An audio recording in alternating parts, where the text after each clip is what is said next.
Monday in February, where we're covering our new book, You Owe You by Dr. Eric Thomas. Before we get started, just want to say thank you all for tuning in. Thank you all for everybody who participated in last month's study. We got our first book of the year knocked out, Atomic Habits. I am so grateful for everybody who went on that journey with us. I'm hoping that some people were helped with the things that we discussed and the things that were covered in the book. Hopefully we've adopted some new methods and some new systems for our own personal lives for us to become better individuals. Please, as always, please follow us on Instagram at Alex underscore Seal. That's at ALEX underscore SEALE. You can find me on LinkedIn at Alexandru Seal. TikTok, same thing, Alexandru Seal. I'm also on LinkedIn, Alexandru Seal. And most definitely, we just want to continue to put out great content, great leadership content, all content driven towards helping us become better.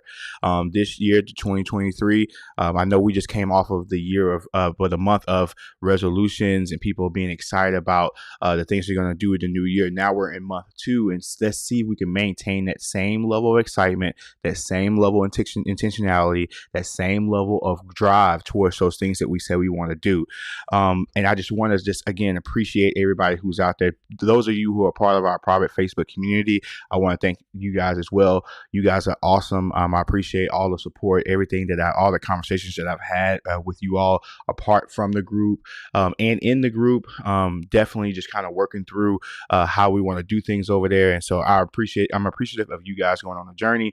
If anybody out there that wants to join the private Facebook community, just comment I want in, and we'll definitely get you guys a part of that community.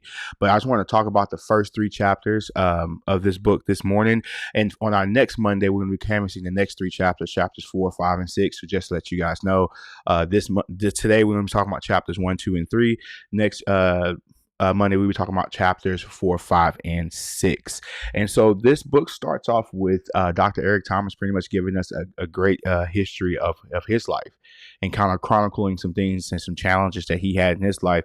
And the big thing that I got from this beginning is the idea about playing the victim. And how many of us out there have situations, comment the number 1 if you have situations in your past that definitely kind of not necessarily haunt you now, but they could be a hurdle for you in terms of your endeavors or in terms of how you look at yourself. And the thing about those things, I'll be remiss to say that you should just forget and disregard those things, because for some of us, we've had some situations in our lives that are deep and we still are maybe looking for answers for certain things. But I think the central message of this beginning is that we can't allow our past or the act of playing victims to stop us from reaching who we can be or where we want to go. Because at the end of the day, we have to ultimately answer for the things that we do or the things that we don't do. And so we can't allow our past to have shackles on us or have us handcuffed to a situation to where it drives us to make decisions that go against what we want to do and makes us go against who we want to be. And so number 1 is we've got to look at our past as a stepping stone rather than a shackle.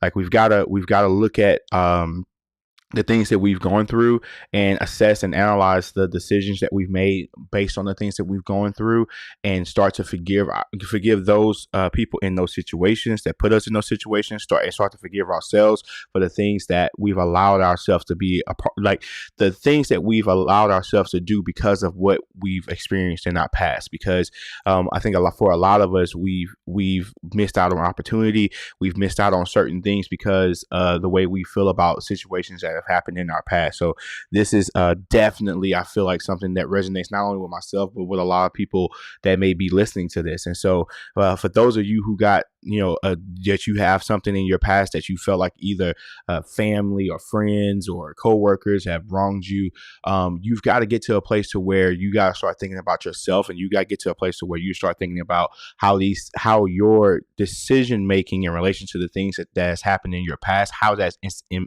is impacting your future. Because at the end of the day, whether you're, if for some of you guys out there, y'all are parents, for some of you guys out there, you guys have additional layers and legs of responsibility, is when you start to allow your past to get in the way of that, you start to take away from those individuals. You start to take away from your circle of influence. And, for me, I'm a father of three. And if I was to allow anything that may have happened in my past to get in the way of being the best father that I can be, then I'm robbing them of an experience, and in a sense perpetuating this idea of allowing the past to kind of dictate what your future is. Same thing with my role as a husband. Same thing with my role as the executive director of Chick-fil-A, or same thing as my role, any capacity that I perform in. Just being honest and transparent, I currently have I think I would say a very voluminous volunteer life where, I'm involved in certain groups and programs and things of that sort. And if I was to allow my past to get in the way of me wanting to volunteer, I definitely wouldn't be participating in a lot of the things that I participate in. If you know me and you know my story or what I've kind of been through, I don't want to make it sound dramatic, but you wouldn't understand where I'm coming from when I say that there's some things that I've experienced in the past in volunteering my time that would definitely probably have most people stray away from what it is that they're called to do. But I feel like I'm in tune with my purpose, and I'm in tune with who I want to be and where I want to go. So I'm not going to allow anything that has happened in my past to stop me from continuing to pursue what I feel like my purpose is, and where I feel like I can be impactful in life at. So number one, let's not we can acknowledge the past, we can deal with the elements of the past that we can deal with, but at the end of the day, we cannot allow the past to have us bound and stopping us from going forward in the future. And it cannot be the fuel that allows us to make bad decisions. Okay. The next thing that kind of jumped out to me in these first three chapters is, getting around the right people. I can't tell you the value of getting around the right people and how important it is to have a circle of support that not only that supports you, because, I feel like friendships are not a one-way street. They have to be supportive of you, and you have to have the capacity to be able to support them. And I think this very concept kind of speaks back to something that we talked about in Atomic Habits, where James Clear was kind of outlining this idea of, you kind of are made up of who you hang out around. There's a phrase in our community that I've heard of. It's like, look at your 5 friends and your circle of 5 friends, and you can basically say who you're going to be based on who your 5 friends are. And so I think these phrases and what was written in this book align with making sure that you kind of prune and audit what your circle is. And that's doesn't and a lot of times that can be tough, that can be hard, that can be something that you may or may not want to have to do. A lot of times we have childhood friends that we grew up with, just by proxy of living next to them. There's people who we just went to school with. There's people that you encounter at work that you develop relationships with.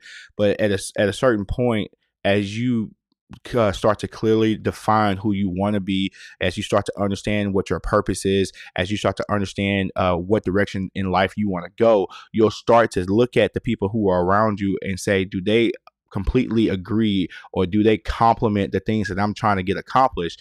And here's the thing, relationships aren't necessarily all about what you can get out of them. Like I said on the front end of this segment, or this part of the conversation, is that how can you support them as well? But as you get older, as I get older, as I start to look at the value of my time, I want to spend time, even if it's on a recreational end. I want to be able to spend time with people who have like intentions. Like, we've got to be able to say, okay, do we have a similar relationship situation? Whereas, okay, are you married? Are we married? Are you or if you're in a situation to where you're in a long-term relationship and you have some sense of what faithfulness looks like, or you have some sense of what sacrifice looks like as a man, or as a husband, or as a or as a wife, in terms of just how I look at relationships. Do you have similar career and goal aspirations. Of course, everybody's not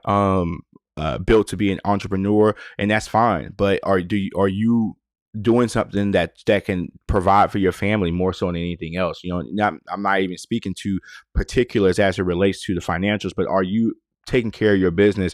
And when I say taking care of your business, are you taking care of your family?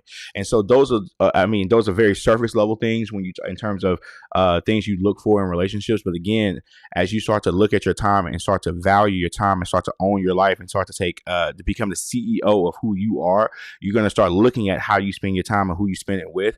And I think it'd be very important for you to be in tune with what you're looking for out of this life, and then you understand exactly what it is that you're wanting to do, and then having friends that can complement that definitely definitely helps, or having family members who are in alignment with what it is that you're trying to do, what it is that you want to get accomplished, definitely helps with the context of things. So I would definitely keep that in mind, and that's like I said, one of the things that jumped out to me from this particular part of the chapter.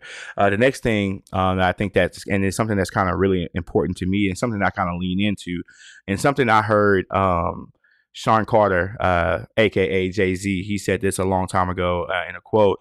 He said that everyone has genius level talent in something.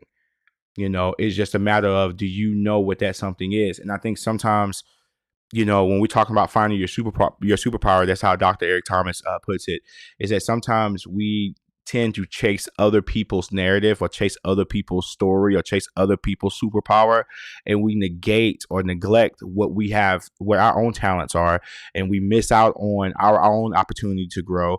And so that would really speak to getting engaged in what it is that we can do, what it is that we're good at. A lot of times we understand or know what our potential is, but it may not be the most appealing thing in the world to pursue. To pursue. Honestly speaking, transparently speaking, and I think I've been on record saying this before. It's like, I've been working at Chick-fil-A for 20 years.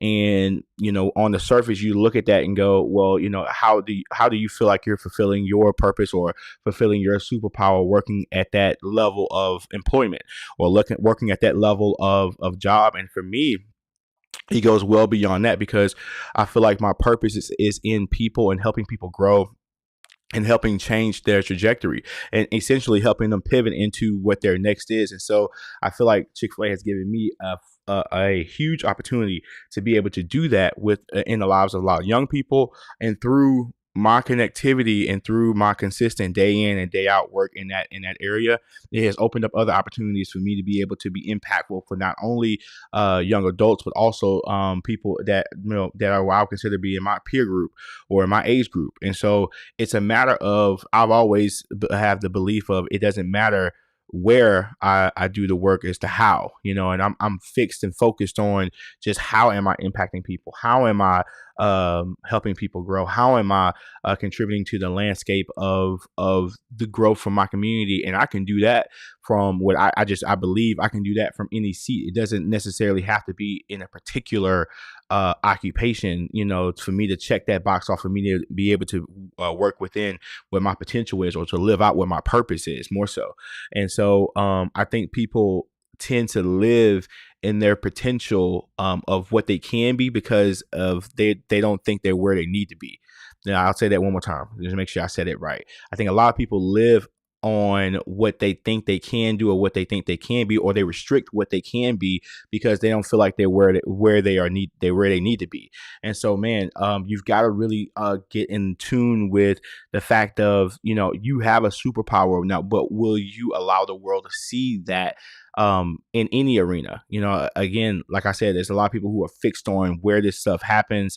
I have great management skills, but I won't fully show that until I have this I'm in a position where I feel like I'm at the dream job, or I'm in the dream position, or I'm in the dream whatever. It's like, no, start doing it now. I feel like, honestly speaking, I feel like I have the same drive drive. Now I have more information, I have more maturity, I have more wisdom, but I have the same drive that I had as a kid in school with my studies as I do now with the things that I wanted to do with my life. It's just all about being. I've always had a trigger. I've always been wired to push, and so you got to figure out what it is that you're wired to do. Like, how are you wired, and you have to learn how to maximize your wiring.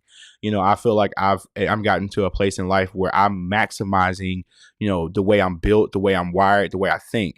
And it's that, do you understand how you think? Do you understand how you're wired? Do you understand what it is that you're called to do? And then are you putting yourself in a position every single day to be able to capitalize on those things? I think that's one of the great things about the book that we just finished. And toward the last piece of it really speaks to getting acquainted with doing things that work for you. I think a lot of times people make things more difficult for themselves because they're in areas, or they're in things that aren't maximizing who they can be and what they can do. And so, man, I can keep going. I kind of caught a bit of a pocket there, but we're approaching our time for this morning. Again, thank you guys for rocking with us each and every Monday at 6:45. Across the platforms that this streams on.